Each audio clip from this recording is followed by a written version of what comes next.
We now begin with session 4, Pharma Industry and IT Innovation. This session will be chaired by Dr. B.R. Jagashetty, who is a VP Legal Compliance for medlife.com. Requesting Dr. Jagashetty to kindly come to the dais. We also have esteemed panelists Mr. S.W. Deshpande, former Joint Commissioner FDA and Director General AIDCOC. Mr. Dilip Rajan, GM, Abbott Healthcare Private Limited. Mr. Ananda Sen Gupta, MD, TrackMyBeat.com. Dr. Shishendu Mukherjee, Senior Strategic Advisor Head, Affordable Healthcare, India Wellcome Trust.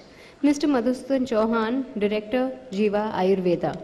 Requesting all panelists to kindly come to the stage. Thank you.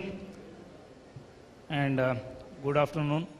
I know it will be a lot of difficult after having a nice food and all. So either I will make you all sleep more or sleep less, whatever way you feel. Before proceeding, just to introduce myself, I was the former, I am the former drugs control of Karnataka State. And then I was the National Advisor to Health Ministry under Drugs Control Administration. And now I am working with MedLife International Private Limited as a VP Legal and Compliance. The topic given is Pharma Industry and IT Innovation. It is a quite vast topic. Before we proceed further, I request other panelists to introduce themselves. To start with Dilip. Thank you, Chairman. Good afternoon, and I think as our Chairman said, this is postprandial.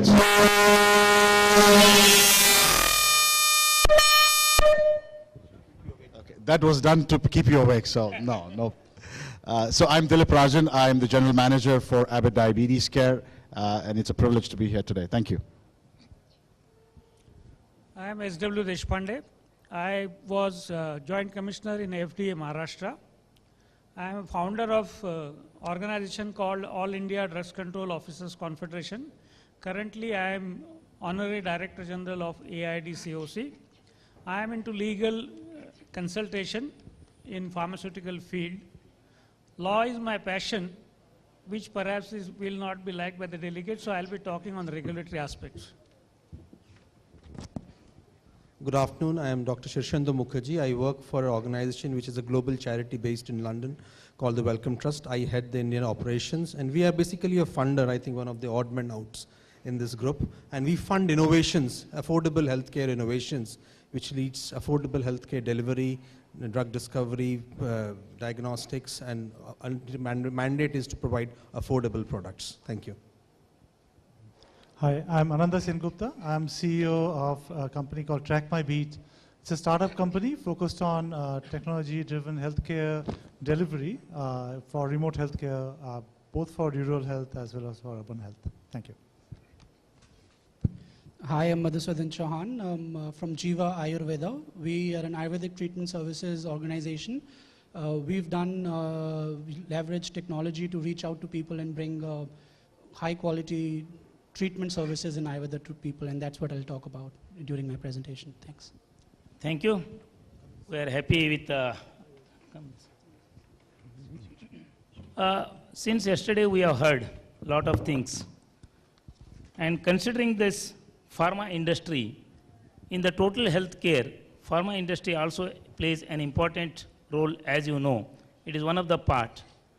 Further, as far as pharma industry is concerned, or other system of medicines, Drugs and Cosmetics Act, as you all know, 1940, it is a misnomer. 1940 is a misnomer, I feel, because the act was formed, no doubt, pre-independence during 1940, and rules were framed during 1945. Depending upon the present situation or according to the situation, there are a lot of amendments have taken place to the act. Not only act, there are nearly about 100 amendments have taken place to the rules also. So it is up to date, but only the thing is name has been kept as it is. However, government is thinking of, because I was working as a national advisor for some time with the government of India, I know better. So government is thinking of bringing out whole act with new name and a new concept. And Drug and Cosmetic Act recognizes the three systems of medicines: allopathic, Ayurveda, and homeopathic medicines. When we talk about the Digital India Health Summit, so we have to think of all the three systems. Ayurveda includes Siddha, Unani, Tib, and all. And I'm happy that Ayurveda, one person is there. Further, innovation is also important, pricing is important, so many aspects are there. Let us start with Dilip Rajan, how it will be helpful for innovation or anything. You can proceed further with IT.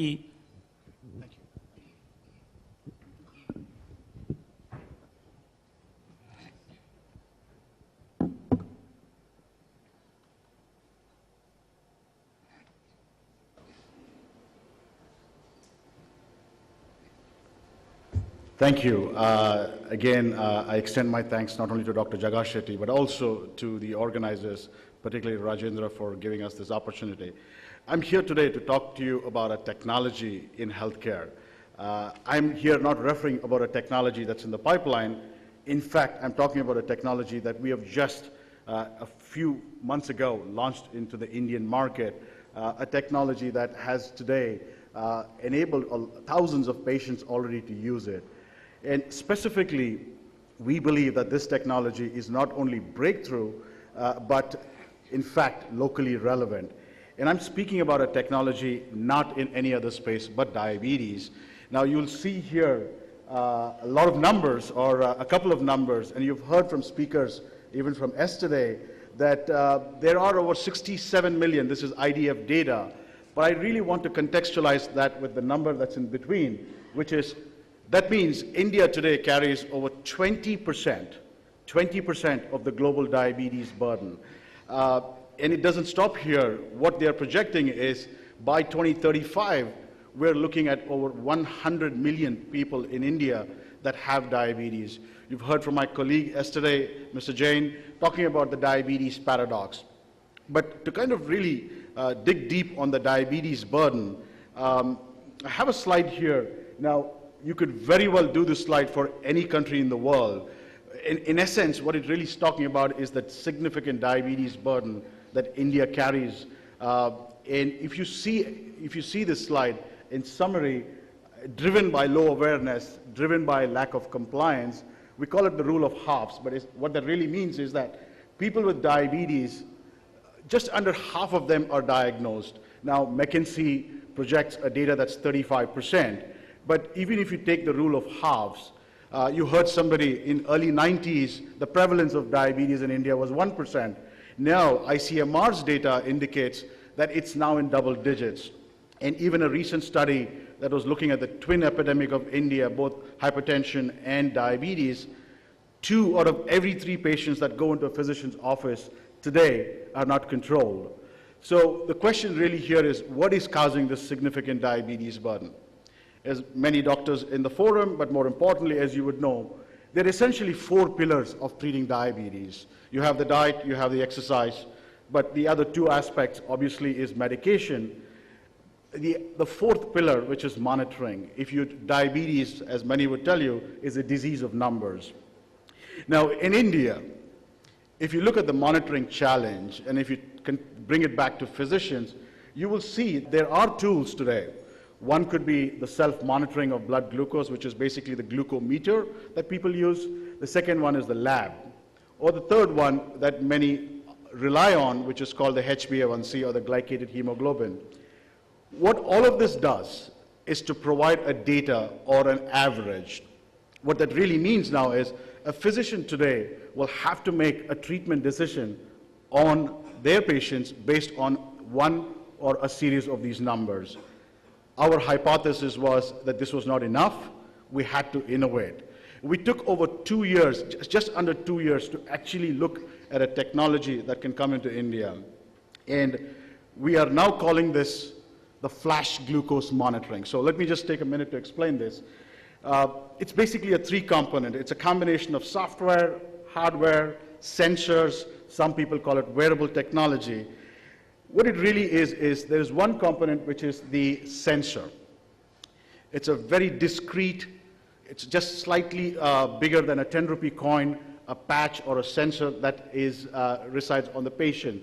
So it has a small little sensor, or what do you call, it's about 5 hair millimeters in diameter. It just resides under the skin. It measures interstitial glucose continuously every 15 minutes, and we have figured this product to work for 14 days. The reader, the one that's in the center, this is a product that resides with the physician. In a matter of seconds, once the patient goes back to the physician's office in day 14 or day 7, all that the physician has to do is to flash the reader over the sensor, hence the name flash glucose monitoring. But we didn't stop there. As you saw, a lot of speakers from yesterday talking about standardization.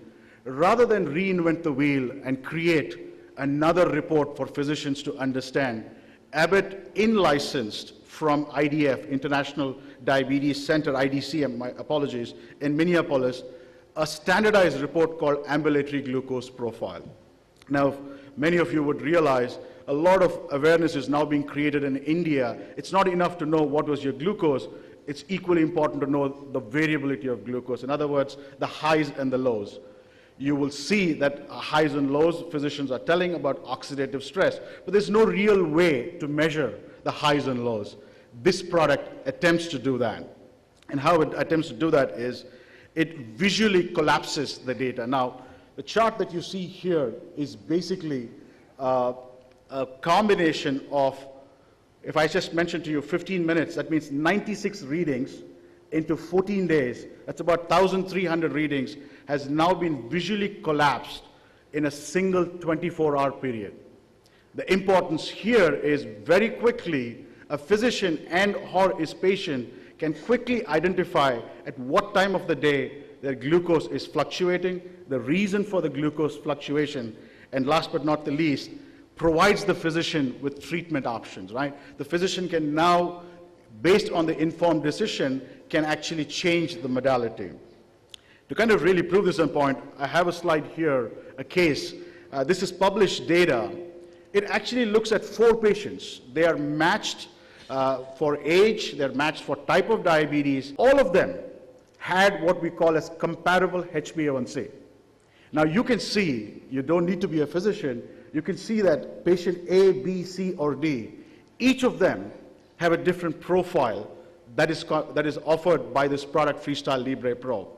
In essence, the physician now will not necessarily treat each of these 4 patients the way he or she would do if they just used self-monitoring of glucose, or they used a lab, or they used HbA1c. So in conclusion, I think what we have tried to do is, rather than create a product that's generally what manufacturers do, we deliberately took time, we deliberately wanted to put a product in India, and as I said earlier, this product is available in India, and we've had several thousand patients benefit from this. This is our first offering. I've heard a lot of people talk about sensor. Here, we already have it here in India. Thank you.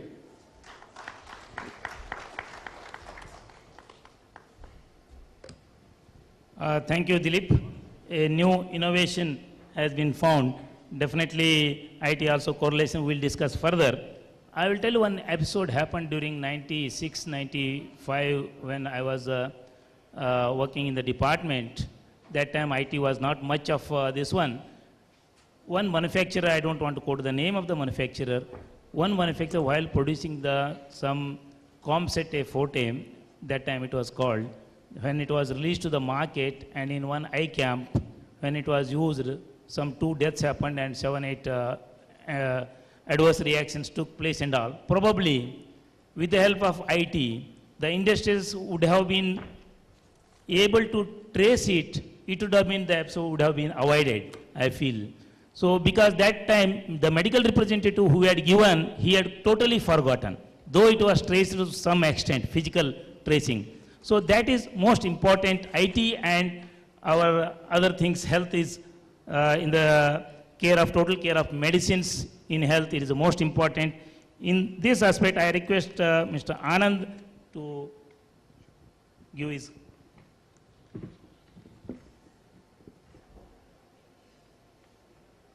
All right, while we wait, I'll just start talking a little bit. So, I run a company called Track My Beat Healthcare. What we're trying to do is trying to bring in the concept of different types of sensors and then get the data easily across to a central place where you can process the data to start making some analysis of it. So, for example, which Mr. Dilip just talked about, a particular type of sensor for diabetes. So if you can get that data to a central place, one thing is you start seeing a trend, but also you want to see have the doctors look at the data and then also help in prescription or prescribing drugs as well as other interventions. So the whole point is if you can start capturing all of that together in one place, then you can have other than having a contiguous medical record, you also actually start creating a method of treatment and following how it is being done, and then trying to see the impact of the treatment on the health outcomes. So as you continue to monitor and offer a treatment, then slowly you start looking at what we can do to start changing the way the things are being offered. So even changing the treatment style if required. So I'll talk about the different innovations that are possible. So I just mentioned about Track My Beat, and we are focused on fundamentally chronic care, so chronic diseases such as hypertension, diabetes, cardiovascular risks. Okay. So, since this panel is about the pharma industry, so we thought that let's look at pharma industry specifically. And one of the points is the physician's role has become confined to one of prescriptions typically, and people may or may not come back. There's a lack of follow-up, and then patients also may stop medication halfway. So often, even if they are on chronic illnesses, they often forget, or they continue to, they might change something midway because it was not working for them. And so that data is lost over time. And then also we see that because there is no follow-up, so there is no way to actually see what was the health outcome. So generally saying the patient calling and saying, I am feeling okay, is not a really good outcome, right? So you cannot really monitor something like that. And so there is no scientific methodology that has been followed in general for a long period of time. So of course, we have looked at this data, but the main point is, if you see the part in bold, the pharmaceutical industry really can deliver the greatest value as long as its medication is applied correctly. And of course, that's the greatest benefit also for the pharmaceutical industry, because this is our long-term care that we're talking about. So fundamental problems, the compliance is poor. As I was saying, the goal of pharmaceutical companies is to provide correct medication. And then because people remain well, hence they will get benefit because people will continue to take the medication rightly. Okay? And if you don't do that, then you end up doing wrong medication or over medication sometimes. People end up taking multiple medications without following up with the doctor. As a result, there will be drug interactions, a lot of side effects. So what happens over time is the effectiveness of the medication might drop, and then the pharmaceutical company or the medicine itself getting blamed for it, saying, oh, this medicine doesn't work for me, without fully grasping why it did not work. Okay? And then, of course, this impacts the whole inventory process and the supply process of the pharmaceutical industry. Also, the problem is there's insufficient medical research data. So I think, again, what Dilip talked about was very interesting in terms of if you collect data over a period of time, you can start looking at personalized medicine. And that's kind of what I will also mention here. So the concept here is simple. You can have sensors, and these sensors are of different types. You can have very small sensors like something that gets in the skin, or a fundamental measurement like a BP machine, or a glucometer, or a weighing machine. So these are standard looking devices. The only thing they will have different would be connectivity. Okay? So they will be connected over, say, Bluetooth or Wi-Fi, and this data gets transferred to over a mobile application to a central place. And then from there, this data can then feed to a pharmacy, it can go to a hospital or a doctor, and then you can also introduce a concept of personal health manager. Why that concept it might become important over time is fundamentally the lack of doctors that we have in our system on a per capita basis. So the approach can be a little unique. So you start with a plan, then you get into monitoring, then you talk about correlation, and finally digitize inventory update of the medication. And some of the people on the panel might be interestingly talk about it as well on the inventory update part. But the first part is the planning. So when the doctor creates an intervention plan, they might get into a full details that, okay, over the next 6 months, this is what the plan is. And the importance of this plan is not to, typically doctor writes a prescription, it goes on a piece of paper and goes off to a patient's house, and then it gets buried under a lot of general paper or documents.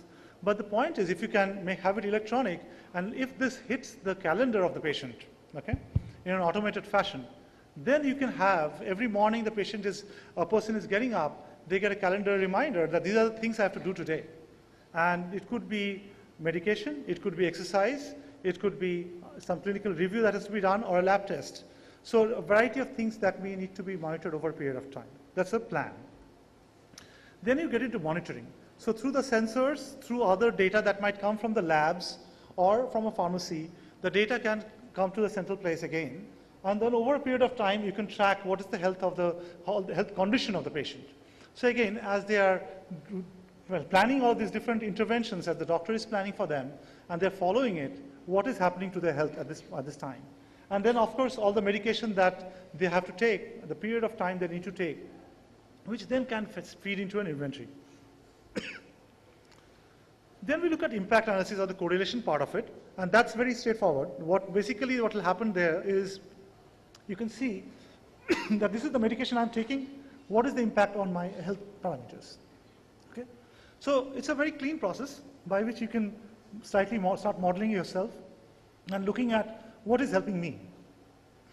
So some of the things that obviously apply to medication or different types of therapies that you can also follow. So different people have talked about Ayurveda as an example also. And what people don't have is detailed studies, or they don't believe in that. So using the standard measurement techniques, you can compare different ways of medicines, different types of medicines as well.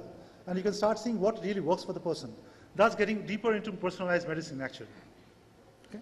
So these are the different technologies that you can use in an innovative way. You can start monitoring the health of people, so that you can have medication tied strongly to health outcomes. So that's a quick summary of the different ways you can take the steps. Thank you. Thank you, Anand, for elaborating the data is the most important of patient, how to plan, maintain, monitor, and all the things. See, whatever it is there, patient is the supreme. Whoever it is there, patient is the supreme. The most important is how easily availability or how easily accessible medicine to him. And it has to be proper, good quality. We hear so many times spurious, counterfeit, all those things. It should not happen. How it can be done? How easily we can assess? For example, I will tell you about 3 years or 3.5 years back. In Karnataka, we brought out a portal with the help of NIC about the blood bank, blood's availability of the blood. Different groups, AB or O, whatever the group is there, and blood products like platelet and all. Now it is by click of the button, there are about 170 blood banks are there in Karnataka. All the blood banks, every day they upload whichever is been sold and given. So at any given time, you will come to know near about where the blood is available, required blood. But that doesn't mean that a patient can go and purchase as it is. It requires prescription, it requires certain things. Legally has to go. Anyhow, going further, I request Mukherjee sir to give his thoughts.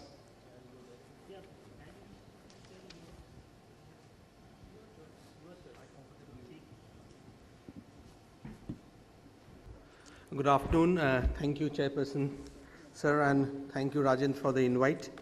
As I told you in my introduction, that I am a bit odd man out of this group, but nevertheless, as a funding agency, I represent a funding agency, and we support all the groups who are speaking in this panel today in one way or the other. And I think that is the connection we have. Though we don't do active programs per se, we fund very similar programs to promote innovations and in the healthcare space. Just a quick introduction on what we do. I represent Wellcome Trust, which is a global charity based out of London, but we have programs around the world. And we call ourselves the second largest charity of the world after the Bill and Melinda Gates Foundation. And we fund healthcare programs, large, medium, and small programs. And the crux of what we fund is innovations. Innovations in all aspects. And in India, we have a major program on affordable healthcare, which again funds innovations leading to affordable healthcare interventions in India and beyond. So, as a funder, what do we look at when we look at innovations? It might be a pharma innovation, it might be an IT innovation, it might be a diagnostic innovation, and as Dilip pointed out just now, on the diabetes side, non-communicable diseases, communicable diseases, as Anand spoke on IT-enabled services for healthcare delivery, all innovations we can be put in the same pot.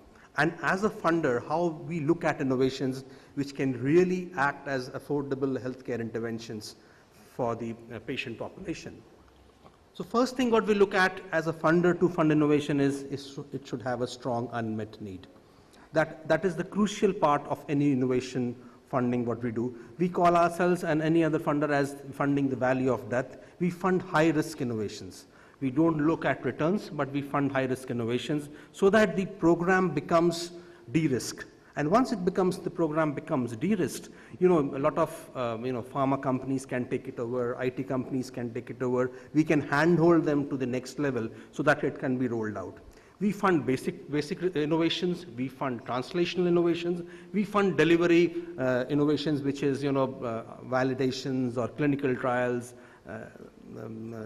which fall on that. So we fund basic, translational, as well as delivery innovations. So as a funder, what we look at is it has a strong unmet need. It should not be congested. Congested in the sense that not many people or a lot of groups working in the same space.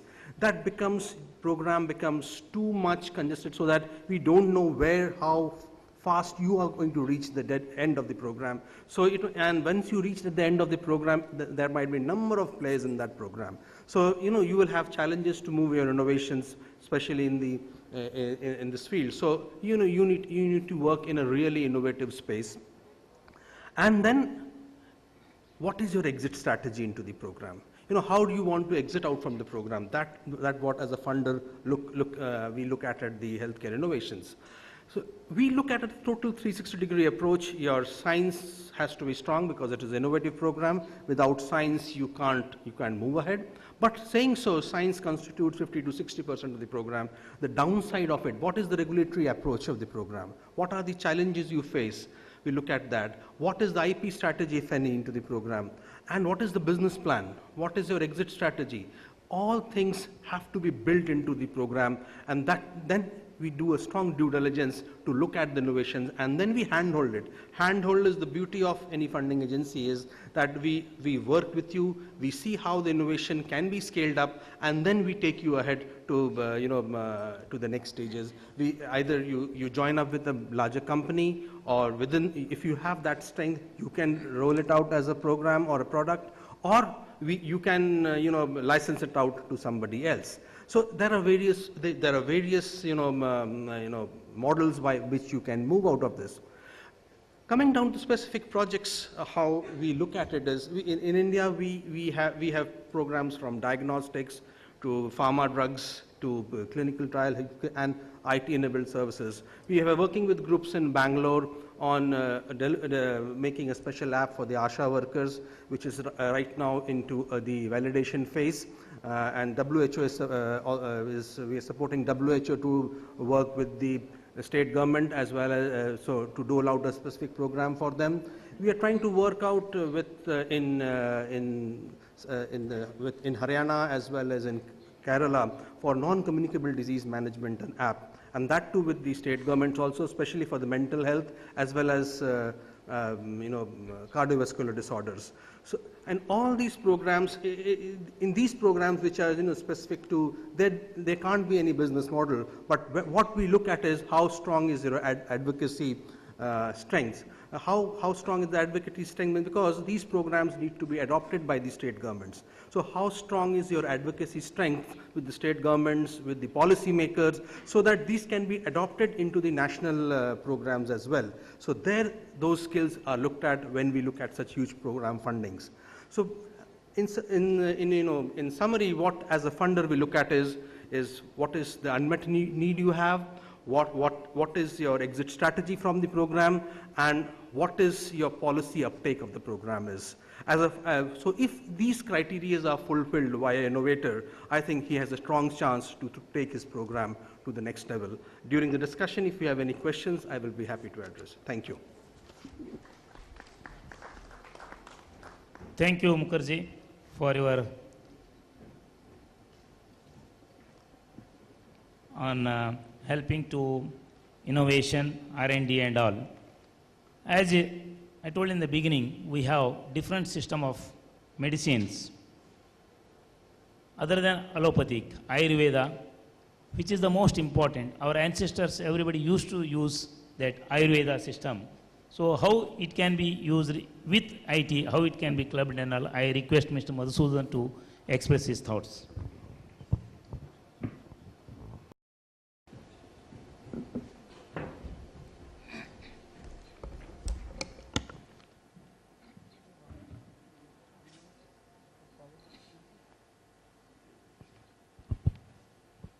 So good afternoon, everyone. It's just after lunch, so I'm sure there is some amount of sleepiness in the audience, but we're back to Ayurveda, we're back to natural, we're back to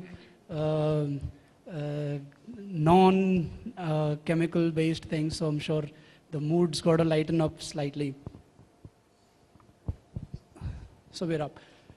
So Ayurveda knows 5,000-year-old science. Probably between Ayurveda and the latest technology today, we've got the largest, longest, highest, most amount of DNA in terms of innovation, starting from the first innovations of creating tools for surgery at the times of Sushruta, as mentioned in Ayurveda, to the latest data analytics and big data analytics, which I'm sure were not as much aware in those times.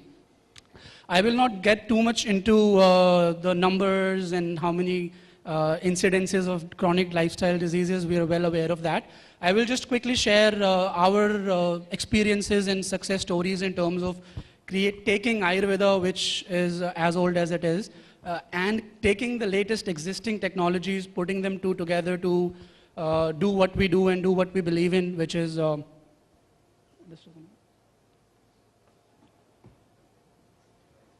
bringing Ayurveda to every home.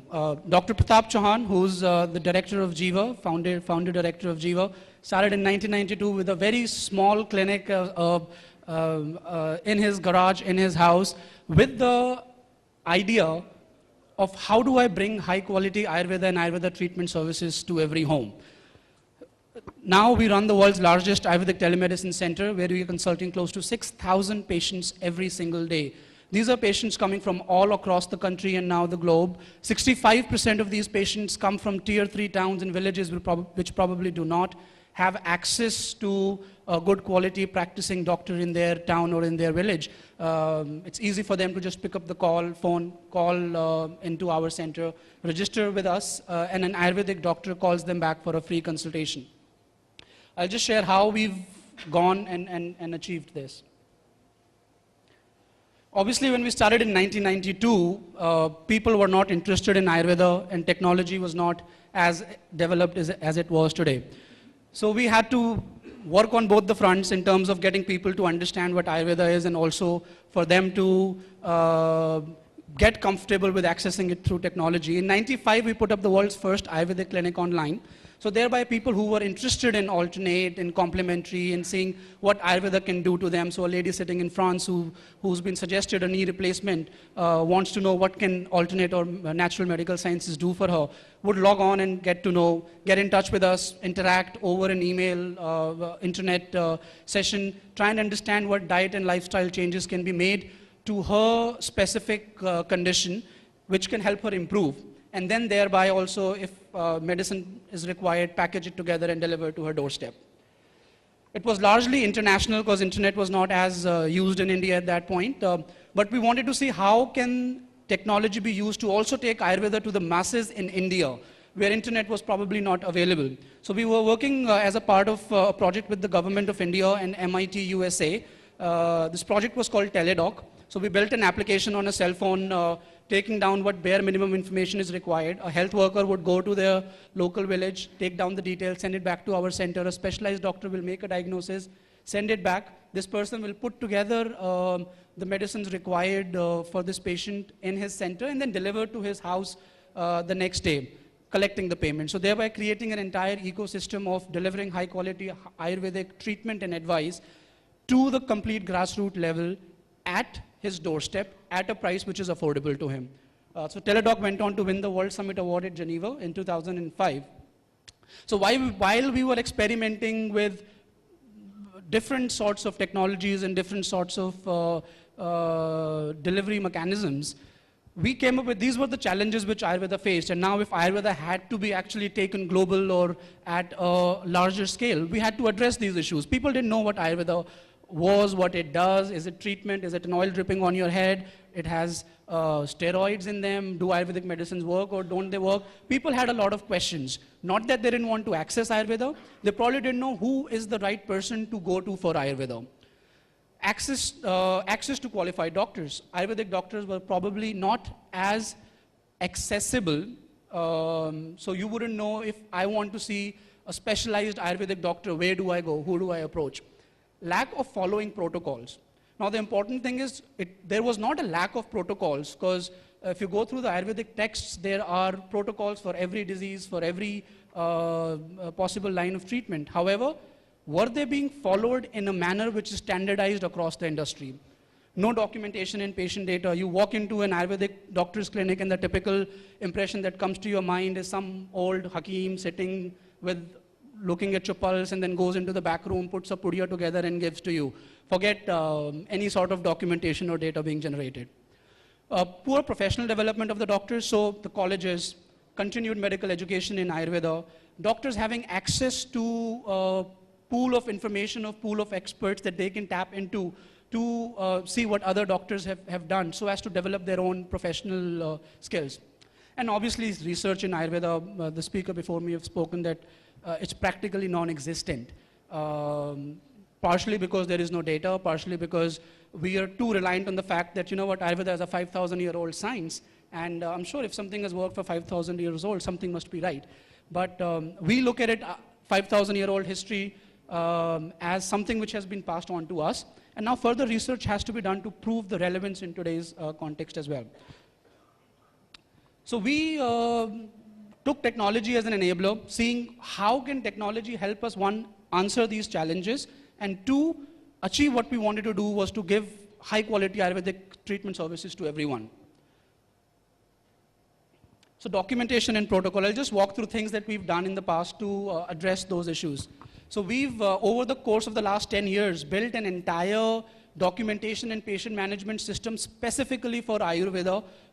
We call it Dhanvantri, who's the god of Ayurveda. So all the repository, all the information lies there.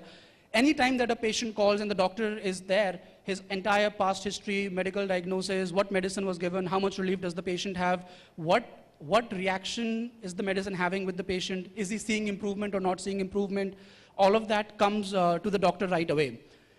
Tracking of the treatment outcomes. Now, Ayurveda, like any other treatment science, has to be made accountable.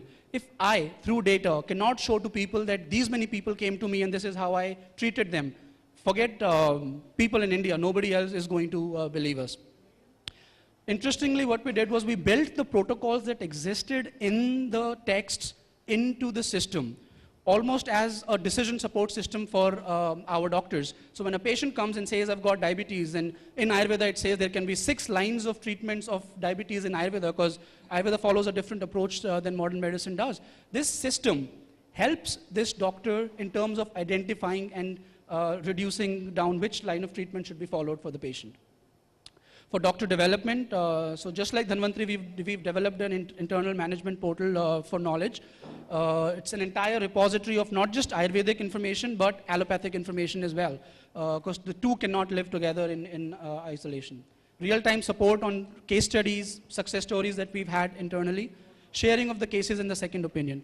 Research, this is something very interesting that we're doing. We do close to 2,500 prescriptions a day between the telemedicine and the 45 physical clinics that we have. There is 6.5 lakh patient data that we've generated so far over the last 3 to 4 years. We're now doing data analytics, and this is actual information I'm showing. This basically goes on to prove the comorbidity of the patients in Ayurveda who've approached us for an Ayurvedic treatment. We are now getting onto a platform where we are doing predictive analytic model in Ayurvedic treatment. We want to do decision support system for Ayurveda based on analytics that have been built, tracking and patient improvement. And more important, doing data-driven protocols. We have protocols mentioned in the text, but we want to do data-driven protocols. This is the high-end bit of the technology. A lot of people have been talking of doing both high-end and low-tech, high-tech and low-tech. It's very important. Awareness building, getting people to know what Ayurveda is, how to access it, what is it good for, what is it not good for also. So we've done an entire series of public awareness, patient awareness campaigns using television, web, social, apps, so on and so forth. Our television shows have reached out to close to 100 million people in India over the course of the last 9 years. Just educating them on how to be healthy through Ayurveda. You don't have to have a disease to approach Ayurveda, prevent a particular disease, because most of the diseases we're talking of are degenerative, chronic, lifestyle-based disorders. So, I mean, like the chairperson of the meeting said today, this is how we view the entire IT, healthcare, the entire healthcare ecosystem in the, as it exists today. These are all the independent stakeholders, so to say. IT will help us connect them with the patient in the center, and not just connect the patient being in the center, but also connect each of them independently with the perspective of improving the patient outcome, improving access to quality, and like he said, giving them option of what kind of treatment would the patient want to choose for himself for a given disease.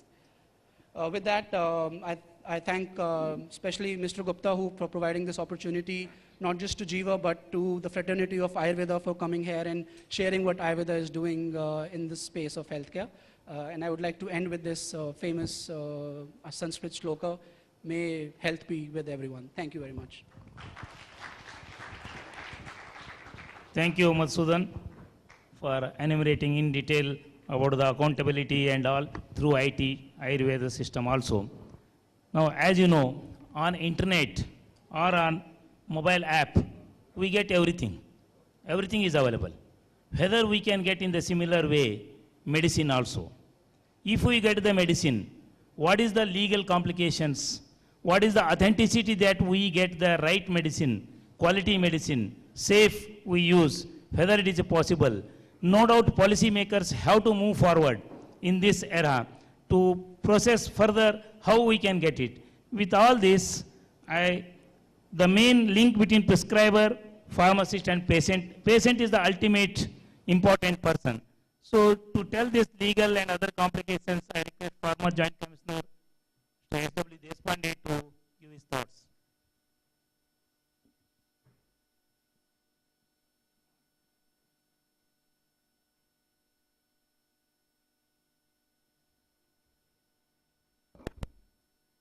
Good afternoon. And thanks to organizer for organizing such a wonderful program with very useful, innovative theme of the program. I am an odd man out here amongst technologists, doctors, scientists. I am a regulator by profession, and I am a keen student of law. There is a saying that Indians have a healthy disrespect for law. Why Indians? Everybody has a disrespect for law for a simple reason that law dictates you as to what you should do, how you should do, what should not be done, so on and so forth. And nobody likes it. My child doesn't like it. Your child doesn't like it. So, but you have to live with that. We are dealing with medicine. You will have regulations and regulations. But when we deal with medicine, medicine is not to be compared with any other commodity. It is directly linked with the well-being of the patient. society. Therefore, you need to have regulations. In fact, we give example of the developed and developing countries, especially developed countries like USA and Europe, and we say, look, that's allowed there, why can't India do that? But we conveniently do not tell what is exactly allowed there. We want to import the innovation, but we don't want to follow the discipline. That's the problem, that's the key. So let's go back to the debated topic of online pharmacy and try and understand what's the exact position, legal position, and what can be done to address the issues involved in a proper implementation of online pharmacy, which will serve the patient by and large. What a patient wants actually. Patients want speed, convenience, and access. But patient also wants that all this should be available without compromising with safety, efficacy, quality, and rational use of medicine with proper storage. So how do I do this? How can these objectives and the requirement, demands of the patients be addressed by the lawmakers, by the government? There has to be regulations. And Drugs and Cosmetics Act 1940 and Rules 1945 takes care to ensure that all these objectives, needs, demands of the patient and the doctor's prescriber is addressed to. Again, it has become a fashion to say that these are archaic laws. As a student of law, I must tell you that most of the laws drafted in pre-independence era are really beautifully drafted from the legal draftsman perspective. And they still hold good even after 70 years. Of course, as the situation demands, there will be amendments and changes in law. Law is not static. So all these issues are done through various provisions. Licensing is accepted tool worldwide for quality monitoring, and through series of do's and don'ts, ultimate safety, efficacy, quality, availability, affordability, all these issues are addressed to. So there are certain conditions which say drugs of certain categories which are commonly known as prescription drug. In legal jargon, they are Schedule H, H1 and X, must be sold on prescription and only as per direction of the prescriber. It should be dispensed under supervision of the pharmacist. That's 2. And third, pharmacist has to ensure that the same prescription is not used again and again for the patient when doctor has not advised him to do so. This is one of the ingredients to promote rational use of medicine. So therefore, there is a requirement that prescription must be stamped. Now, if we all take these provisions together, it would emerge that when a pharmacist dispenses medicines, he must have original prescription before him. And that's how the brick and mortar pharmacies are operating in this country as of today. With the technological advancement, the e-pharmacy, online pharmacy, these concepts will come in India. They are being launched, being promoted, being advocated. So what's the status of these online pharmacies in the context of existing laws? Is it allowed explicitly in the law? Not. It's not allowed. But is it prohibited by some explicit provision that you cannot have online business subject to compliance of these regulations after obtaining licenses, comply with these regulations, and then the law doesn't prohibit people from entering into this area. The key is prescription. In a brick and mortar scenario, the prescription comes to a pharmacist with the patient. Now, what's the business model being advocated today? Though not everybody is coming out very openly and say this is my business model, but what are the people saying? They say prescription will be scanned and sent through email, or it could be faxed, or it could be copied, photo taken and sent through WhatsApp to the concerned pharmacy. Is it considered as original prescription? To me, no. The prescription has to be signed, written by a doctor, and that should be presented to the pharmacist. Because if scan copy comes to the pharmacy, or a photocopy comes, or it comes through mobile app, the original remains with the consumer, patient, and he can use that prescription for multiple purchases, though not advised by doctor. Is this considered as electronically signed document?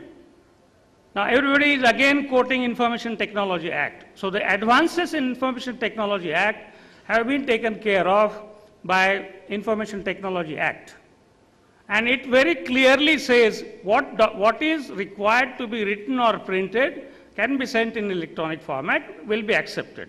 But what is required to be signed must be signed with electronic signature.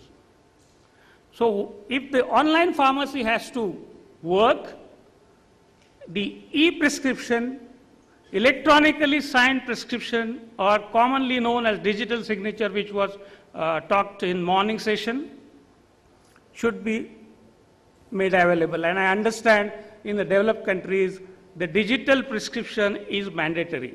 All other modes are not acceptable to the lawmakers there. Now, what's the way forward? Way forward is, see, technology advancements are there. Law is not static, I have said.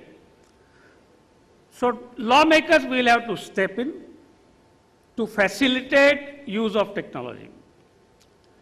But that facilitation will be subject to safeguards of the patient's interest.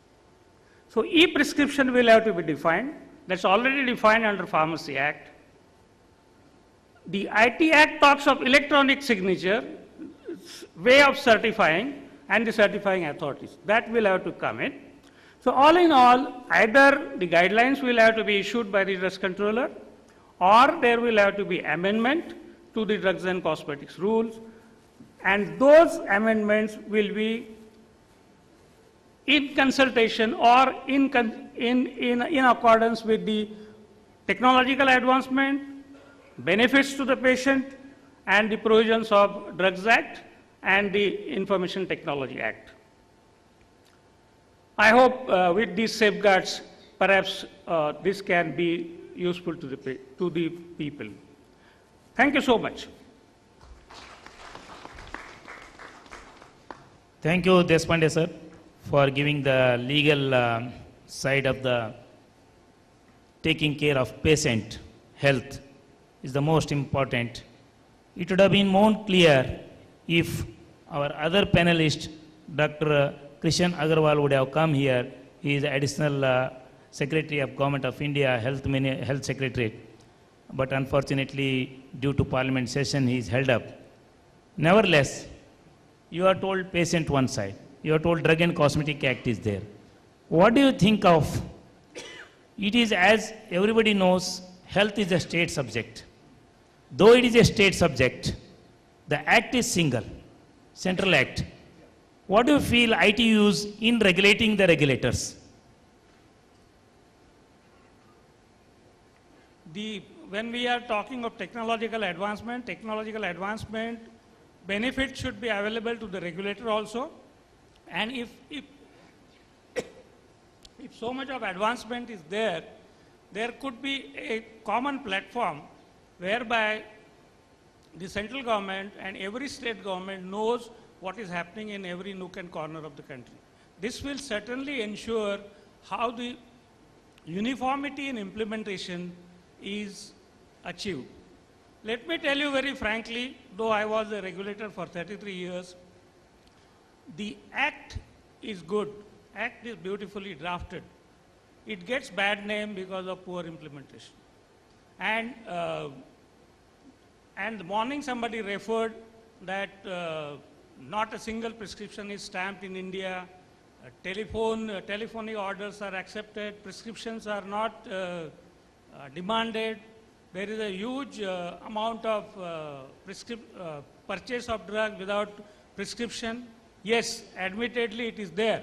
But then when the corporates are entering, when we are talking of technology use to facilitate better service, do you have to emulate, copy the irrational aberrations prevailing in this country? Or do I provide alternative clean model which is in compliance with the rules and regulations? And finally, because when the rules are complied with, there is a purpose behind every rule. It's not for the sake of prescribing licensing condition. Every rule has a specific spirit and purpose behind it. So if follow the rule, purpose is served, and the environment becomes clean. Thank you, Deshpande. As I know, at least 3 states, Maharashtra, Gujarat and Karnataka, all the activities of department, regulating department, drugs control department, mostly 70 to 80% is online. Everything is within the stipulated time. Even in Karnataka, one step ahead it has gone, Sakala it is called there. So within the time specified has been given, within 7 days they have to give the service to the consumer. If it is not given, the concerned officer is fined 20 rupees from his pocket per day delay, and that goes to the consumer. That is the beauty of this. And 14 states are following the Gujarat, Karnataka and model with the help of NIC. Anything you would like to tell, Anand?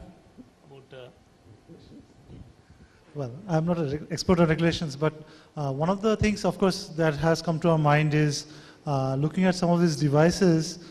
They're still under the Drug Control Act rather than, there's no separate act for devices, medical devices, and I have a bit of a concern on that. No, I think most of you may be knowing there is a drug and cosmetic amendment bill is going to come probably this session or next session. It may be introduced, I believe, and it has been taken care of. Medical devices chapter has been included in that. It has been taken care of. Any questions from audience? No, the Drugs and Cosmetics Amendment Bill, which is likely to become act very soon for the benefit of consumer, the OTC drug will be defined, over-the-counter drug. Means the consumer, doctor, pharmacist, everybody will know clearly what is it that it is OTC, what is it that I can purchase without going to the medical practitioner. You know, policymakers will take care of what you are told, legal position or online pharmacy or whatever it is there. Hope it will come with the proper guidelines. Any questions, please? Yes, please.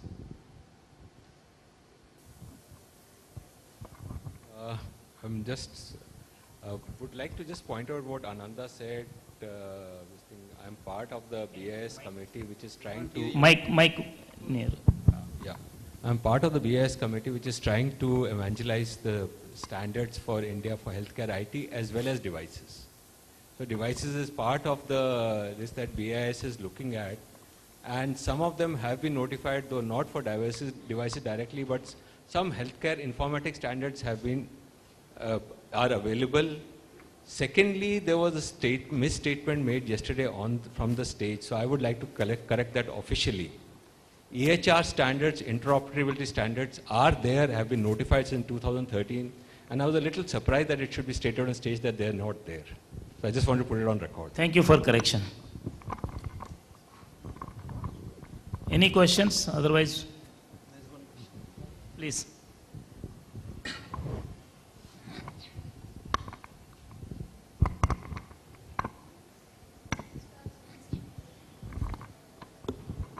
Deshpande sir, you mentioned about digital signature, that the IT Act says that if a digital signature is given in place of an actual signature, that would be allowed.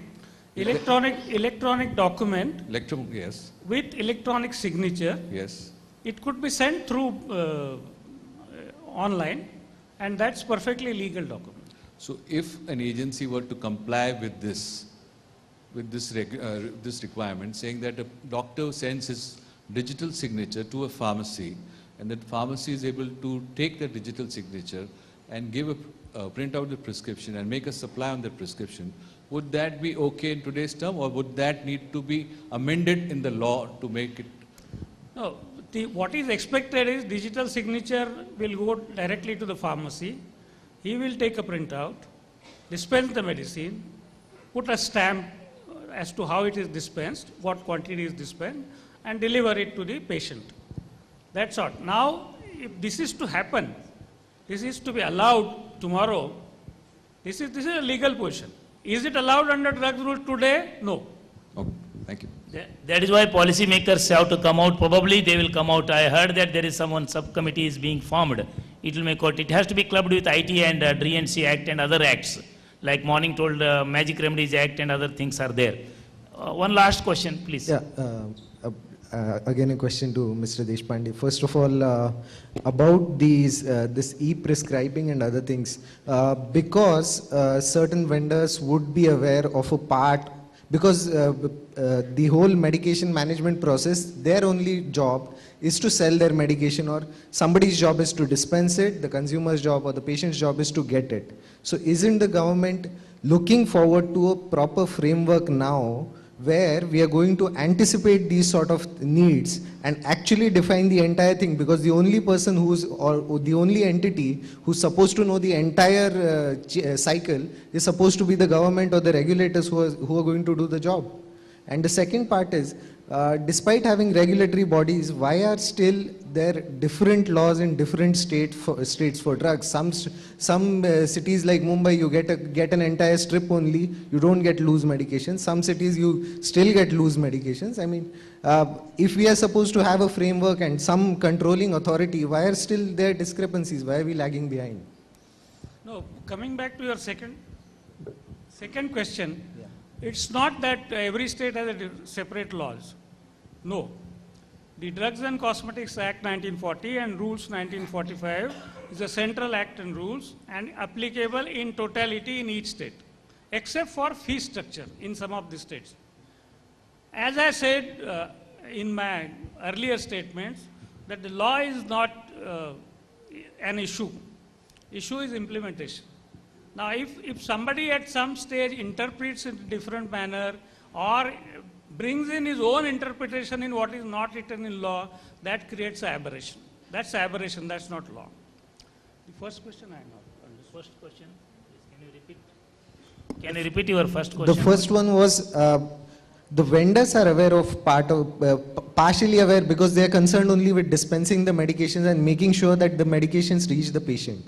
The patient is aware, I need to get these medications. If I can get everything online, why can't I get my medications online? And the doctor is more concerned with prescribing. Now the entire of this, right from prescription to the patient getting the drug, the only people who are going to regulate it is the government or a regulatory body of such nature. So why are we not anticipating such needs and proactively prescribing laws rather than the vendors or any such e-commerce sites making frameworks, making disclaimers, and then them being invalidated and we going back and forth? So when actually when the commerce has started, the law comes 10 or 20, 12 years later. Why are we not being proactive? Thanks for your suggestion. Government is in the process already, as we told, amendment to the bill, Drug and Cosmetic Amendment Bill. Simultaneously, Drug and Cosmetic rules also, and all the things will be taken. I request R.P. Gupta and other organizing body to also suggest to the government, policy makers in that respect, so that it will be the patient care is taken in all the aspect, considering the IT and other things. And we are, myself and on behalf of all the speakers, we are very much thankful to R.P. Gupta, Krupa and other organizers for giving an opportunity to be part of this August gathering. Thank you very much.